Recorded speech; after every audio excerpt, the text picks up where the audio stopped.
If you have multiple Macs, macOS allows you to seamlessly use the same keyboard and mouse to control them. Since the release of Monterey 12.4, macOS has had a feature called Universal Control, which allows multiple Macs to share the same keyboard and mouse just by moving the mouse pointer off the edge of the screen. First, both Macs need to be logged into the same iCloud account, and they both need to have Wi-Fi and Bluetooth turned on. Go into System Settings, then click Displays on the left. Now click Advanced and make sure that each of the following options is turned on.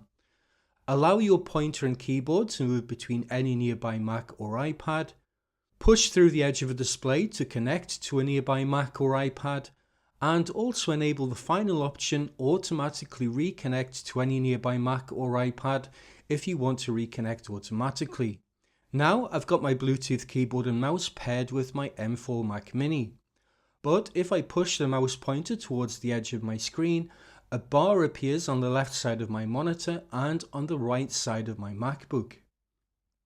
Keep moving to the left and now both the mouse and keyboard are connected to the MacBook. I can seamlessly switch the mouse and keyboard between the two computers just by moving the mouse pointer off the side of the screen. When the mouse pointer is on the Mac Mini screen, the keyboard's connected to the Mac Mini. And when it's on the MacBook screen, the keyboard is connected to the MacBook. To switch this off, you can just go back into the display settings, select the second Mac, and then click on Disconnect. I hope you found this video useful. If you have any questions, put them down in the comments below and I'll do my best to answer them. That's it for now, thanks for watching.